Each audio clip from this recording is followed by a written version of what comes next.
بسم اللہ الرحمن الرحیم۔ بات چل رہی تھی کتب اصول فقہ کے تعارف کے سلسلے میں 25 کتابوں کا الحمدللہ تعارف ہو چکا تھا۔ 26ویں نمبر پر ہے الاحکام فی اصول الاحکام، علامہ سیف الدین آمیدی رحمۃ اللہ علیہ، متوفی 631 ہجری۔ مصنف مسلک کے اعتبار سے شافعی عالم ہیں۔ فقہ اور اصول فقہ میں اللہ تعالیٰ نے انہیں ایک نمایاں مقام عطا کیا تھا۔ ابتدا میں یہ حنبلی مسلک سے منسلک تھے، اور پھر جب یہ بغداد گئے تو پھر انہوں نے شافعی مسلک کو اپنایا۔ ان کی تصانیف میں زیادہ معروف یہی کتاب ہے۔ علامہ آمیدی رحمۃ اللہ علیہ کی یہ کتاب اہل علم کے درمیان بڑی مشہور ہے، اور یہ ان 4 کتابوں کا خلاصہ ہے جو ارکان اربعہ تھی۔ علامہ ابن خلدون رحمۃ اللہ علیہ متوفی 808 ہجری نے مقدمہ ابن خلدون میں جن 4 بنیادی کتابوں کا تذکرہ کیا تھا، العمد، المعتمد، البرہان اور المستصفیٰ، ان 4 کتابوں کو سامنے رکھ کر یہ کتاب لکھی گئی تھی، اور اس کا نام تھا الاحکام۔ علامہ آمیدی رحمۃ اللہ علیہ نے اس کتاب میں اولاً کلامی اور لغوی مبادیات اور وہ مباحث ذکر کی ہیں، پھر لفظ کی انواع اور اس کی حقیقت پر کلام کیا ہے۔ مبادیات فقہ اور احکام شرعیہ، حکم کی اقسام اور ادلہ احکام پر گفتگو ہے۔ اس کے بعد انہوں نے عام، خاص، دلالت، مفہوم، تخصیص اور ان کی انواع پر بحث کی۔ مطلق، مقید، مجمل، ناسخ، منسوخ، قیاس کی اقسام و انواع، اور پھر شوافع کے نزدیک حدود و کفارات کے قیاس سے اس بات پر مباحث ذکر کی۔ آخر میں انہوں نے استصحاب حال، قول صحابی، مسائل مرسلہ اور اجتہاد و تقلید پر بھی گفتگو کی۔ یہ کتاب در حقیقت 4 قواعد پر مشتمل ہے۔ القاعدۃ الاولی فی تحقیق مفہوم اصول الفقہ و موضوعہ و غایتہ وما منہ استمدادہ۔ پہلے قاعدے کی مباحث میں انہوں نے اصول فقہ، اس کا موضوع، اس کی غرض و غایت، اس پر بحث کی، اور دوسرے قاعدے میں القاعدۃ الثانیۃ فی بیان الدلیل و اقسامہ وما یتعلق بہ من احکامہ، دلیل اور اس کی اقسام اور اس سے متعلق احکامات کو ذکر کیا۔ تیسرے قاعدے میں القاعدۃ الثالثۃ فی المجتہدین و احوال المفتین والمستفتین، مجتہدین کے احوال، مفتین کے احوال اور سوال کرنے والے مستفتی کے احوال اور ان کے ادلہ، جوابات، اس کا تذکرہ ہے۔ القاعدۃ الرابعۃ فی الترجیحات، اور چوتھے قاعدے کے تحت انہوں نے ترجیحات کا ذکر کیا۔ علامہ آمیدی رحمۃ اللہ علیہ اپنی وفات سے 6 سال قبل اس کتاب کی تصنیف سے فارغ ہوئے۔ 631 میں ان کا انتقال ہے، اور یہ کتاب 625 ہجری میں مکمل ہوئی۔ علامہ آمیدی کی اس کتاب کی خصوصیت کیا ہے؟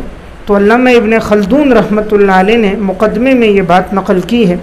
وہ فرماتے ہیں امام رازی رحمۃ اللہ علیہ کی جو المحصول ہیں، اس میں انہوں نے زیادہ تر دلائل، استدلال اور احتجاج کی مباحث کی ہیں، اور علامہ آمیدی رحمۃ اللہ علیہ نے زیادہ تر مذاہب کو بیان کیا ہے اور مسائل اور اس کی تفریعات کو بیان کیا۔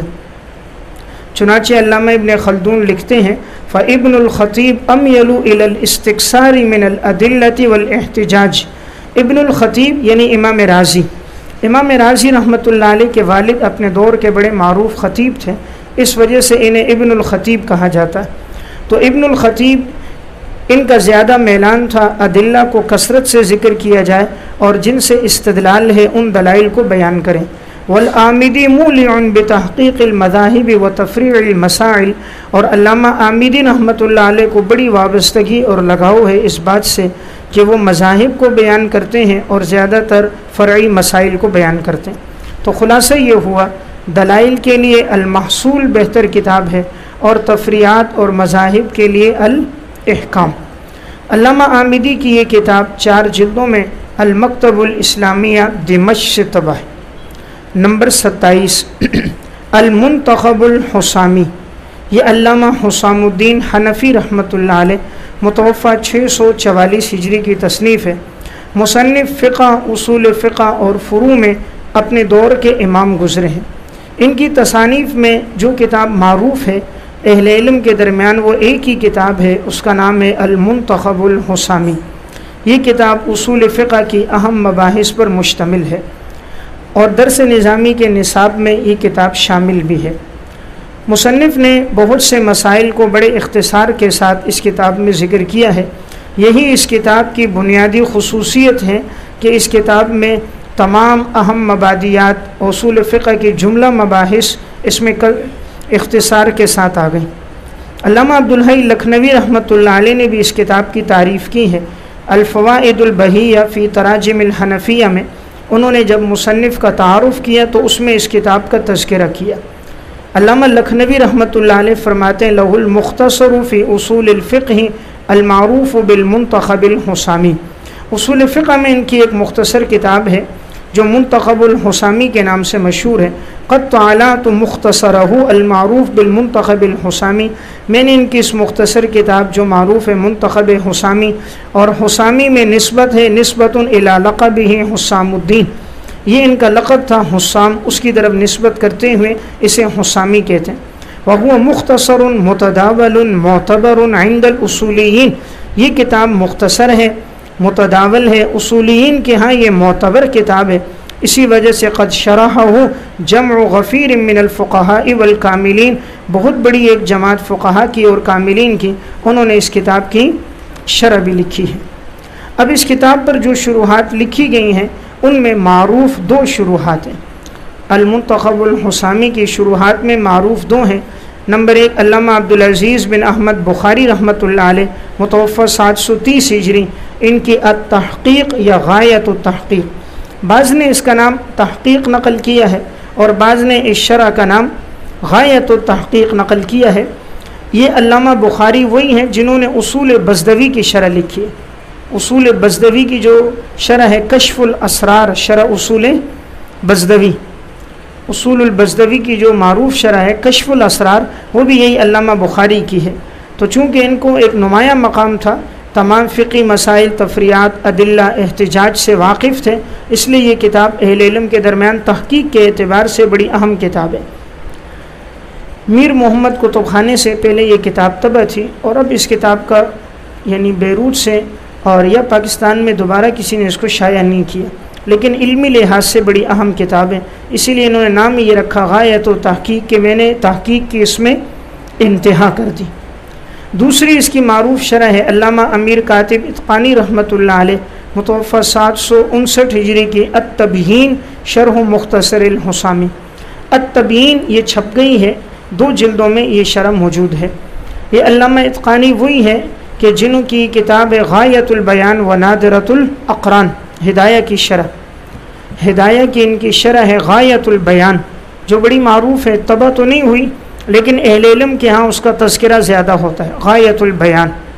اسی طرح انہوں نے اصول بزدوی کی شرح لکھی تھی الشامل، الشامل کے نام سے، الشامل فی شرح اصول البزدوی۔ اس کتاب کے بارے میں سوانح نگاروں نے لکھا، یہ 10 جلدوں میں تھی لیکن یہ بھی طبع نہیں ہو سکی، تو ان کی یہ دونوں اہم کتابیں تو اس وقت طبع نہیں ہیں، غایت البیان اور الشامل، البتہ ان کی یہ التبیین یہ کتاب اس وقت طبع ہے۔ ان کے بارے میں جو جرح ہوتی ہے عموماً مسلک کے اعتبار سے ان میں قدر تعصب زیادہ تھا، اس وجہ سے بسا اوقات یہ مخالفین کے خلاف زبان سخت استعمال کر لیتے تھے، ورنہ فی نفسی ہی ان کی کتابوں میں مواد، تحقیقات، جزیات، ادلہ کثرت کے ساتھ ہیں۔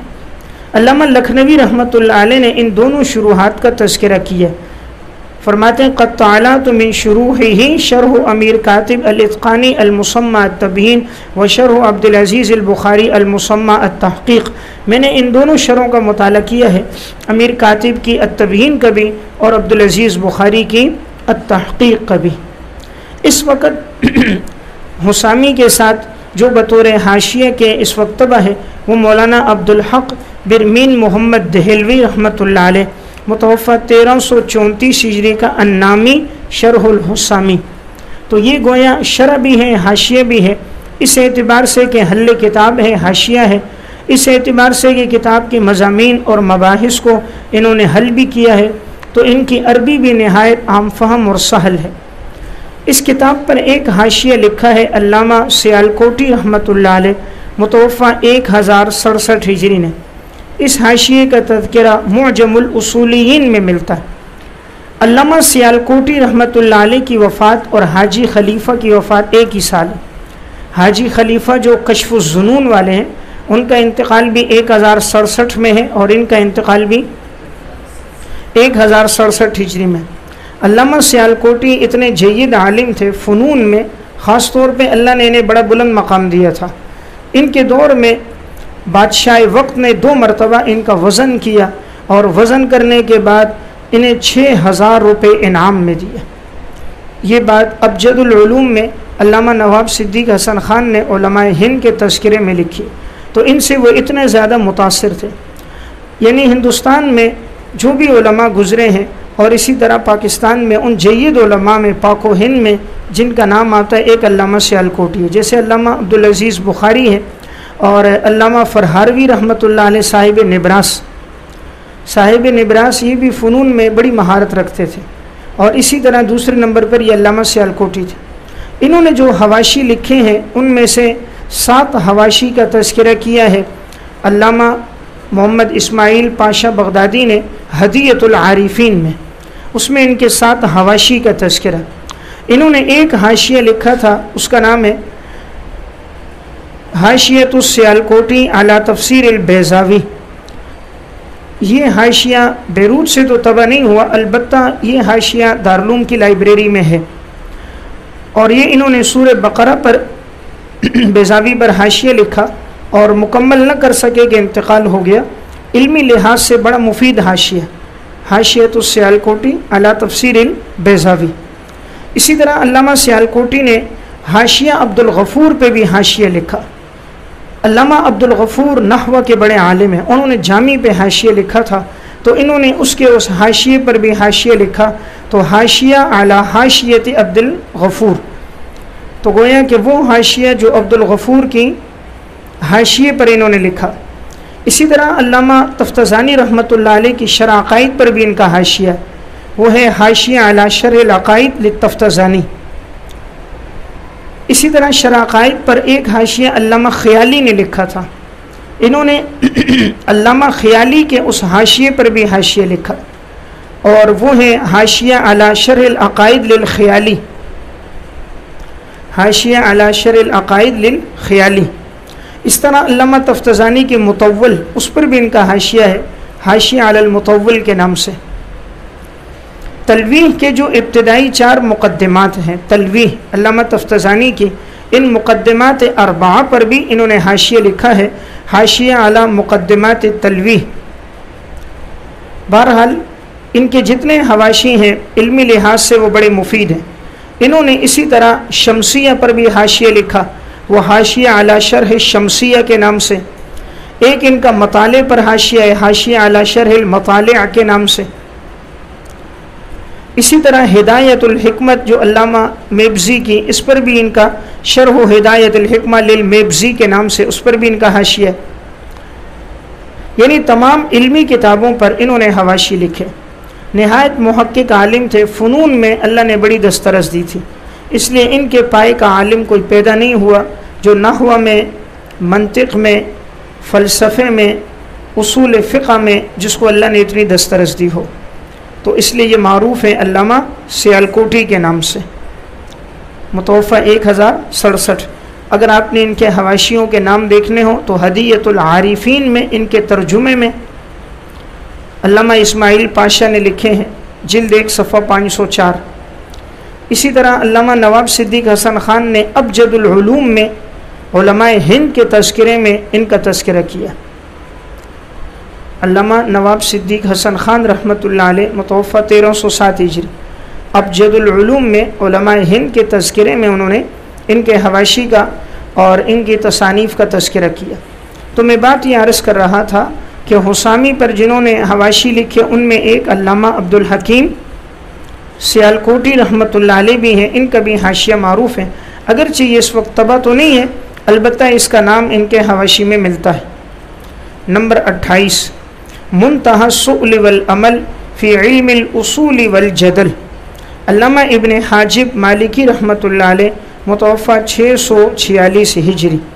یہ اپنے دور کے مشہور فقیہ، متکلم، محقق، شاعر اور اپنے دور کے بڑے ادیب گزرے ہیں۔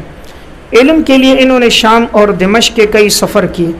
617 ہجری میں آخری بار دمشق آئے اور پھر تدریسی خدمات میں مصروف ہوئے اور موت تک پھر یہ تدریس اور تصنیف کے ساتھ منسلک رہے۔ علامہ ابن حاجب کو ابن حاجب کیوں کہتے ہیں؟ حاجب اصل میں کہتے ہیں دربان کو۔ ان کے جو والد تھے اس دور کے جو امیر تھے، بادشاہ تھے، وہ ان کے دربان تھے، یعنی خادم خاص تھے، اور وہ ان کے گھر میں ہوتے، پہرا بھی دیتے اور گھر کے دروازے پر بھی رہتے، آنے والوں کی ملاقاتیں وہ کرواتے تھے۔ تو اسے حاجب کا معنی دربان۔ تو چونکہ یہ انہی کے بیٹے ہیں اس وجہ سے نام ہے علامہ ابن حاجب۔ جیسے علامہ ابن جوزی ہے نا، جوزی، یہ جوز سے، جوز کہتے ہیں اخروٹ کو۔ ان کے آباء و اجداد میں کسی کے گھر میں بڑا اخروٹ کا درخت تھا، اور اس سے جتنے علاقے کے لوگ آتے یہ ان کو مفت دیتے، غریبوں کو، یتیموں میں مفت تقسیم کرتے، تو اس لیے مشہور ہو گئے ان کی اولاد میں جو بھی آیا علامہ ابن جوزی۔ جیسے علامہ ابن قیم، قیم کہتے ہیں نگران کو۔ ان کے والد جو تھے اس دور کا ایک بڑا مدرسہ تھا، اس میں نگران اور محتمم تھے، تو اس وجہ سے بعد میں ان کی اولاد میں مشہور ہو گیا علامہ ابن قیم۔ علامہ ابن الملقن، یہ شوافع میں بڑے عالم ہیں، متوفہ 804۔ ان کے البدر المنیر فی تخریج حدیث رافعی الکبیر بھی ہے۔ ان کے والد بچوں کو ناظرہ قرآن پڑھاتے تھے، تو اب چونکہ بچے دہراتے تو وہ بار بار ان کو دہراتے۔ ملقن کا معنی تلقین کرنے والا، بار بار دہرانے والا، غلطی ہو تو تصحیح کرنے والا۔ تو وہ علاقے کے اندر ناظرہ پڑھانے میں، قاعدہ پڑھانے میں بڑے معروف تھے، یعنی جو بچہ نہ پڑھ سکتا ان کے پاس آتا، تو اس وجہ سے پھر ان کی اولاد میں علامہ ابن الملقن کے نام سے ان کو شہرت مل گئی۔ اب جیسے علامہ ابن تیمیہ، یہ ان کے آباء و اجداد میں تذکرہ آگے آئے گا، مجد السلام ابن تیمیہ ان کے دادا تھے، تو اسی سے معروف ہو کر بعد میں ابن تیمیہ کے نام سے مشہور ہوئے۔ یا علامہ ابن عابدین، ان کے آباء و اجداد میں بڑے عبادت گزار گزرے تھے۔ بعض نے لکھا چھٹی پشت میں تھے، تو وہ بہت زیادہ عبادت کرتے تھے، اس لیے ان کے لیے جمع کا صیغہ عابدین استعمال ہوا، تو بعد میں آنے والوں کے لیے بھی یہی صیغہ ابن عابدین کے نام سے، یعنی اس کی اولاد میں سے جو نہایت عبادت گزار ہیں۔ تو بہرحال کبھی پیشے کی طرف بھی منسوب ہوتے، جیسے علامہ خصاف موچی کو کہتے ہیں، تو چونکہ یہ جوتیاں بناتے تھے اور وہ کاروبار کرتے تھے، اس لیے ان کا نام ہو گیا علامہ خصاف۔ شمس الائمہ حلوائی، تو چونکہ حلوہ بیچا کرتے تھے، میٹھی چیزوں کو فروخت کرنا ان کا کاروبار تھا، تو شمس الائمہ حلوائی کے نام سے مشہور ہو گئے۔ امام قدوری، ہانڈیاں بنانا، ہانڈیاں فروخت کرنا، یا اس طرف نسبت ہے، یا قدورہ کوئی شہر تھا اس طرف نسبت ہے، اس وجہ سے ان کا نام بھی یہ پڑ گیا۔ اس سے معلوم ہوتا ہے اکثر اہل علم کا اپنا ذاتی پیشہ ہوتا تھا، وہ لوگ رزق حلال کمانے میں کوئی نہ کوئی پیشہ اختیار کرتے تھے، کسی کے سامنے ہاتھ نہیں پھیلاتے تھے، اپنی عزت نفس کا بڑا خیال کرتے تھے۔ ارباب علم و کمال اور پیشہ رزق حلال، ارباب علم و کمال اور پیشہ رزق حلال، حضرت مولانا عبدالقیوم حقانی صاحب دامت برکاتہم کی کتاب ہے۔ انہوں نے علامہ سمعانی رحمۃ اللہ علیہ کی کتاب ایک الانصاب، یہ 16 جلدوں میں حیدرآباد دکن سے طبع ہے، الانصاب 562 میں سمعانی کا انتقال ہے۔ علامہ سمعانی یہ کرتے ہیں کہ اپنی کتاب میں ہر راوی کے نام کے آخر میں جو نسبت آ رہی ہے اس کی وضاحت کرتے ہیں۔ کوئی بھی نسبت ہوگی، جیسے یہ حلوائی ہے یا قدوری ہے یا خصاف ہے، تو یہ نسبت کی وضاحت کرتے ہیں۔ تو انہوں نے اپنی اس کتاب میں جو اس طرح علماء کی وضاحت کی، تو انہوں نے اس کا مطالعہ کر کے ایسے اہل علم کے حالات مختصراً لکھ دیے کہ یہ سارے اپنے اپنے دور کے ارباب علم و کمال تھے، لیکن سب نے اختیار کیا پیشہ رزق حلال۔ تو الانصاب 16 جلدوں میں ہے، اور اگر کوئی اس کی تلخیص پڑھنا چاہے تو اس کا نام ہے اللباب فی تہذیب الانصاب، وہ 4 جلدوں میں۔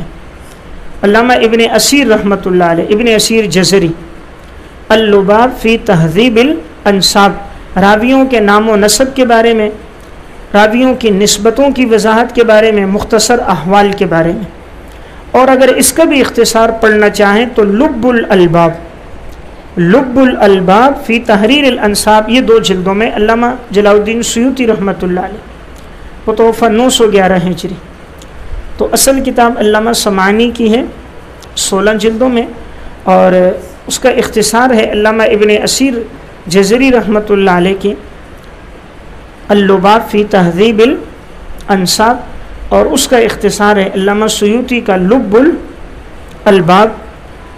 بہرحال میں نے یہ بات یہاں سے عرض کی ہے کہ ابن حاجب کو حاجب یعنی ان کے والد جو تھے وہ دربان تھے، اس وجہ سے انہیں ابن حاجب کہتے ہیں۔ علامہ ابن حاجب رحمۃ اللہ علیہ مسلک کے اعتبار سے مالکی عالم گزرے ہیں، اللہ رب العزت نے ان سے بڑے کام لیے۔ یہ جو کافیہ اس وقت درس نظامی میں نصاب میں شامل کتاب ہے، یہ علامہ ابن حاجب ہی کی الکافیہ، اور اس کتاب کو بڑی مقبولیت ملی ہے۔ بہت سے علماء نے اس کی شروحات لکھی، ہدیۃ العارفین میں، کشف الظنون میں، معجم المؤلفین میں بہت کا تذکرہ ملتا ہے۔ یہ جو شرح جامی ہے علامہ عبد الرحمن جامی کی، کافیہ کی شرح، تو یہ بھی اسی کافیہ پہ لکھی گئی ہے۔ اور کافیہ ایک ایسی کتاب ہے نحو میں کہ بعض نے اس کتاب کو تصوف کی کتاب شمار کر کے تصوف کے انداز میں اس کی شرح لکھی۔ مولانا عبد الواحد بلگرامی رحمۃ اللہ علیہ، انہوں نے اس کی غیر منصرف تک جتنی بحث ہے نا، تو انہوں نے اس کی تشریح نحو کی روشنی میں نہیں کی بلکہ تصوف کی روشنی میں، یعنی ایسے اس متن کو قبولیت ملی ہے۔ تو نحو لوگوں نے اس انداز میں بھی کی، بعض نے اس کی تشریح فقہی انداز میں بھی کی ہے۔ بہرحال یہ متن ہے تو بڑا مغلق، لیکن کتاب سمجھنے کے لحاظ سے، فن کے لحاظ سے جامع بہت ہے۔ اسی طرح ان کی دوسری الشافیہ، وہ ان کی صرف پر ہے، کافیہ نحو میں اور شافیہ صرف پر ہے، علم صرف کے حوالے سے ان کی وہ کتاب ہے۔ اور ان کی یہ جو اصول فقہ پر ہے، یہ ہے منتہی السؤل والعمل، اور اسی طرح انہوں نے خود اس کا اختصار کیا اور اس کا نام رکھا مختصر المنتہی السؤل والعمل۔ تو یہ دونوں کتابیں، انہوں نے ایک متن لکھا ہے جو پہلے طبع نہیں تھا، تقریباً 6 ماہ قبل میں نے دیکھا ہے، اس کا نام ہے جامع الامہات۔ جامع الامہات مکتبہ احمد میں بھی ہے۔ اس متن میں انہوں نے 60 مالکی کتابوں کے مسائل کو اختصار سے جمع کیا۔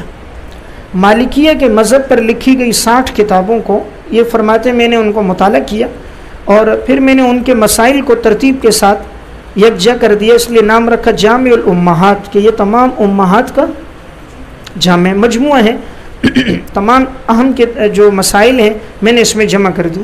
تو بہرحال ان کی یہ چند کتابیں ہیں جو میں نے عرض کر دی، معروف کتابیں۔ تو علامہ ابن حاجب کی یہ جو کتاب ہے منتہی السؤل والعمل، اس کتاب کے اندر انہوں نے علامہ عامدی رحمۃ اللہ علیہ کی جو کتاب تھی الاحکام، الاحکام کی ترتیب کے مطابق جو انہوں نے اختصار کیا مختصر المنتہی السؤل والعمل، اس میں ترتیب وہی رکھی جو علامہ عامدی رحمۃ اللہ علیہ کی کتاب میں ہے۔ حاجی خلیفہ رحمہ اللہ نے کشف الظنون میں یہ بات نقل کی ہے کہ علامہ قطب الدین محمود شیرازی رحمۃ اللہ علیہ کے حوالے سے کہ انہوں نے لکھا کہ علامہ ابن حاجب فرماتے ہیں کہ میں نے دیکھا لوگوں کی ہمتیں بڑی پست ہو گئیں، لوگ دلائل کی طرف طبیعت نہیں کرتے، تو ضرورت تھی میں ایک اصول فقہ میں ایک کتاب لکھوں، تو پھر میں نے یہ کتاب لکھی۔ لما رأیت قصور الہمم عن الاکثار، جب میں نے دیکھا لوگوں کی ہمتیں پست ہو گئیں، ومیلها الی الاعجاز والاختصار، اور لوگوں کا میلان ہو چکا ہے مختصر کتابوں کی طرف، تو صنفت مختصرا فی اصول الفقہ، تو میں نے اصول فقہ میں ایک مختصر کتاب تصنیف کی، ثم اختصرته علی وجہ بدیع، پھر میں نے اس کو بھی اختصار کیا ایک انوکھے انداز میں، وینحصر فی المبادئ والادلۃ السمعیہ والاجتہاد والترجیح، اور یہ منحصر ہے مبادئ پر، ادلہ سمعیہ پر یعنی قرآن و سنت پر، اجتہاد اور ترجیح پر۔ تو خلاصہ یہ ہے کہ ان کی دونوں کتابیں معروف ہیں، منتہی السؤل والعمل بھی اور نمبر 2 اس کا اختصار بھی۔ ان دونوں کتابوں کو اللہ نے قبولیت دی، بہت سے اہل علم نے پھر ان پر شروع اور حواشی لکھے ہیں جن کا تذکرہ کشف الظنون میں ہے۔ نمبر 29 المسودہ فی اصول الفقہ، علامہ عبد السلام بن تیمیہ حنبلی رحمۃ اللہ علیہ، متوفی 652 ہجری۔ تو یہ علامہ ابن تیمیہ رحمۃ اللہ علیہ کے بعض نے ان کو دادا شمار کیا ہے، بعض نے پردادا شمار کیا ہے، تو یہی زیادہ مشہور تھے تیمیہ کے نام سے، تو بعد میں آنے والے جتنے بھی تھے ان کی طرف نسبت کر کے انہیں کہتے ہیں ابن تیمیہ۔ تو علامہ عبدالسلام رحمۃ اللہ علیہ متوفہ 652 اپنے دور کے ایک بڑے مفسر، محدث، فقی، اصولی اور نحوی تھے۔ فقہ اور اصول فقہ سمیت متعدد علوم میں اللہ تعالیٰ نے انہیں ایک مقام عطا فرمایا تھا۔ انہوں نے اصول فقہ میں ایک متن لکھنا شروع کیا المسودہ کے نام سے۔ اب انہوں نے اس متن کے لیے سب سے پہلے مواد جمع کیا۔ متقدمین میں ترتیب یہ ہوتی تھی، یہ لوگ پہلے کسی کتاب کو لکھتے، بعد میں اس کی تبییض اور تنقیح کرتے تھے، یعنی پہلے کیف متفقہ مواد جمع کرتے، جب سارا مواد یکجا ہو جاتا پھر اس کی تنقیح اور تہذیب کرتے، اسے ابواب فصول پہ مرتب کرتے، جو زائد چیز ہوتی ہے اسے حذف کرتے، جو رہ گئی اس کا اضافہ کرتے۔ تو انہوں نے جب یہ متن لکھا تو اب انہوں نے کچھ حصہ لکھا تھا، ان کا انتقال ہو گیا۔ پھر علامہ عبدالسلام رحمۃ اللہ علیہ کے بیٹے علامہ عبدالحلیم رحمۃ اللہ علیہ متوفہ 682 ہجری، تو انہوں نے بعد میں پھر اس متن پہ اضافہ کیا۔ پھر ان کے علامہ عبدالسلام کے پوتے علامہ ابن تیمیہ متوفہ 728 ہجری نے اس میں اور بھی اضافات کیے۔ اب ان مذکورہ تینوں حضرات کی جو تحریرات تھیں، یعنی علامہ عبدالسلام کی، ان کے بیٹے عبدالحلیم کی اور علامہ ابن تیمیہ کی، ان تینوں حضرات کی تحریرات کو پھر جمع کیا ہے۔ ان کے بعد میں ایک شاگرد تھے ابن تیمیہ کے، اس کا نام ہے شہاب الدین ابو العباس احمد بن احمد الحرانی دمشقی، 745 ہجری میں انتقال ہے۔ انہوں نے ان تینوں حضرات کی تحریرات کو جمع کر کے تنقیح اور تہذیب کے ساتھ اس پہ کام کیا اور اس کا نام رکھا المسودہ۔ گویا کہ اس کتاب پہ 4 اہل علم نے کام کیا۔ اصل کام تو شروع میں عبدالسلام رحمۃ اللہ علیہ نے کیا، پھر ان کے بیٹے نے کیا، پھر علامہ ابن تیمیہ نے کیا، اور پھر ان تینوں کاموں کو یکجا کر کے تنقیح تہذیب کے ساتھ کتابی صورت میں جو لایا وہ علامہ شہاب الدین دمشقی نے المسودہ کی صورت میں۔ اب یہ کتاب دارالکتاب العربی سے ایک جلد میں طبع ہو چکی۔ اس کتاب کی خصوصیت کیا ہے؟ اس کی 2 اہم خصوصیات ہیں المسودہ کی۔ پہلی خصوصیت یہ ہے کہ مختلفی مسائل میں اقوال تحقیق کے ساتھ پیش کرتے ہیں۔ جن مسائل میں اختلاف ہے ان میں جتنے اقوال ہوں گے ان میں تحقیق کے ساتھ ان اقوال کو نقل کریں گے، اس سے ان کی وسعت علمی کا، قوت و ضعف کا اور ادلہ پہ عبور کا، وسعت مطالعے کا اندازہ ہوتا ہے۔ دوسری چیز اس میں وہ ہے تحریر و محل نزاع، یعنی محل نزاع کو متعین کرنا، کس جگہ علماء کا اختلاف ہے، وہ بنیاد کیا ہے، وہ وجہ کیا ہے، یہ ہر جگہ اس کو متعین کرتے ہیں، وجہ بیان کرتے ہیں۔ ائمہ ثلاثہ کے درمیان اختلاف کی وجہ یہ ہے۔ اس کتاب میں انہوں نے جب بھی کوئی مسئلہ لکھا ہے، بحث لکھی ہے، اس کو مسئلتن کا عنوان دیا۔ مسئلتن کے عنوان کے ساتھ انہوں نے تمام اہم مباحث کو اس میں یکجا کر دیا۔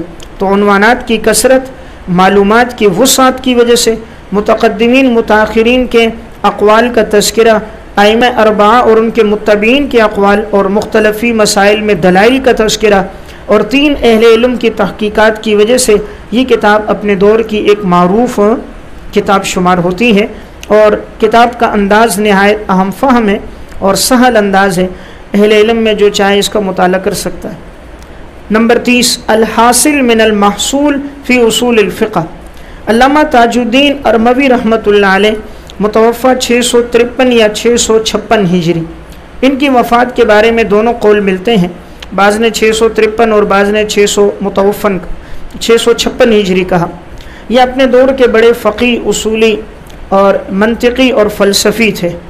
علامہ رازی رحمۃ اللہ علیہ جو ہیں وہ ان کے استاد گزرے ہیں۔ امام رازی کا انتقال 606 میں ہے اور ان کا انتقال 656 میں ہے، یعنی استاد کی وفات کے 50 سال کے بعد۔